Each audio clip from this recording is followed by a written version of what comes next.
In this video, I'm going to share some practical ways that you can boost the quality of leads coming from your Google Ads campaigns, because let's face it, generating a ton of leads is pointless if they're not turning into actual paying customers. Now, I'm going to explain the two biggest issues that you'll be facing and how you can fix them. And hang around until the end, because I'm going to also cover how you can filter out all of the idiots that are submitting job applications or trying to sell services to you whilst clicking on your ads. Now, this is really key, because if you attract too many of these people, the algorithm may start optimizing for more and more of them. So first off, let's talk about why lead quality matters, because it's not just about getting names and emails. We want leads that convert into paying clients. Now, in my experience, there are two big angles here. Number one, are you attracting the right people who you can actually serve, like those in the right location with the right budget to match, or at the right stage of the customer journey? And second, are those leads warm enough? Meaning, are they convinced your offer is the best option out there, or are they still shopping around? Now, often it's a mix of both, and low conversion rates from lead to customer usually stem from one or the other. Now, we'll cover techniques for each as we go. So technique number one is to get selective with your ad copy. Normally, we write ads to maximize the amount of clicks and pump up that click-through rate for better quality scores. But if lead quality is tanking, flip the script. Now, write copy that weeds out the wrong folks before they even click. Be super specific about who your service is for. For example, if you only work with businesses spending over a certain amount of budget, or homeowners in a particular area, spell it out in your headlines.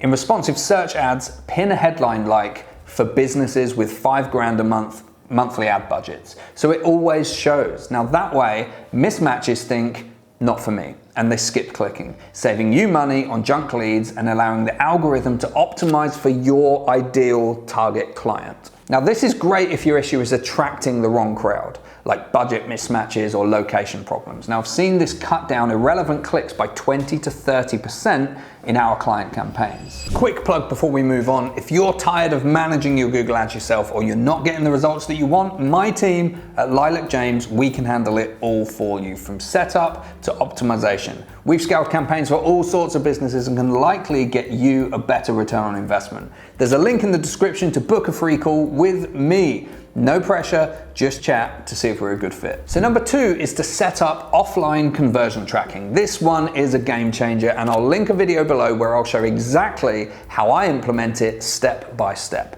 Now, basically, integrate your CRM data back into Google Ads so you can see which leads actually become customers. Instead of chasing low cost per lead, optimize what really matters, like the keywords or ads that deliver high value clients. For instance, two keywords might have a similar cost per lead, but one converts at twice the rate or brings in bigger spenders. Now, with this tracking, you can spot that and you can shift budget accordingly. It's a bit of a setup, but once it's running, you can even track across ads, headlines, and creatives. It's really, really powerful. So a pro tip is to use it with enhanced conversions for even better tracking accuracy. Technique three is to add some friction to your lead generation process. Make it a tad harder for people to become a lead, which filters out the tire kickers. Now, ask more questions on your forms, on your budget, about your budgets, timelines, specifics, and make some conditional, which means people have to complete that information before moving on. If someone says their budget is too low,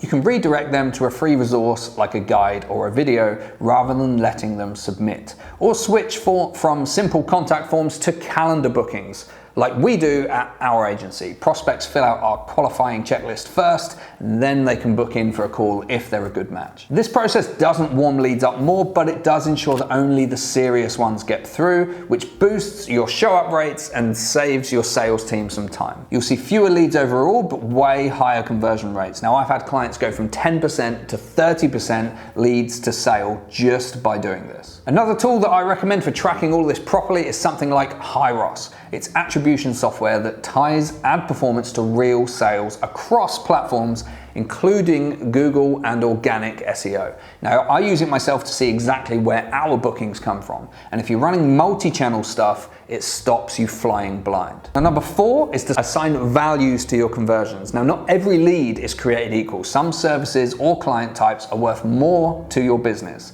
So set up your tracking so leads get a value based on potential revenue, like £100 for a basic inquiry versus £300 for a high ticket one. Then switch your bidding to maximize conversion value in the campaign settings. I'll quickly show you. When creating or editing a campaign, go to bidding, select conversion value instead of just conversions. Now, Google will prioritize the higher value ones. Now, even if they cost just a bit more per lead. Technique 5 is to beef up your negative keywords. Now, we all use negatives to block irrelevant searches, but go stricter. Block terms that bring relevant but low quality leads. If data shows certain searches like cheap or free trial lead to poor conversions, add them as negatives. This pairs well with offline tracking to identify those duds. Google's algorithm might complain about lost volume, but in high search niches, it's worth it to focus on quality. Your goal isn't maximize clicks or leads, it's maximize return on investment. To be aggressive if your volume allows.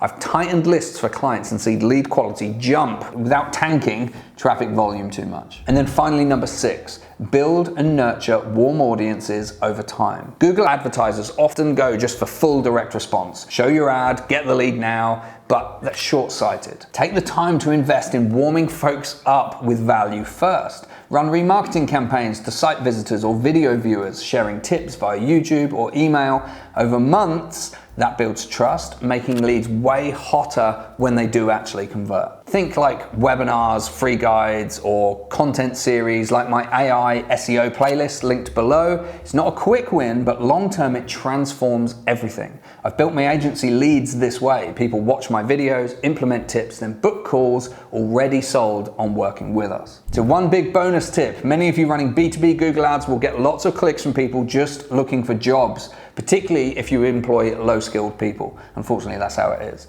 Now, when this happens too many times, Google can think it's doing a good job and it accidentally optimizes for more and more job seekers. Unfortunately, these job seekers are generally using the same keywords and have the same interests as your actual clients, so it's hard to weed them out. Now, the best way that we've found of doing this is refining your campaigns to target desktop users only. We found that the job seekers mostly use mobile phones in the evenings, but by refining to desktop only, you soon filter them out, although your click cost will increase very slightly. So all right, that's my rundown on improving Google Ads lead quality. Now, if any of this resonates with you and you have questions, drop them in the comments. Now, me or the team will reply within 24 hours.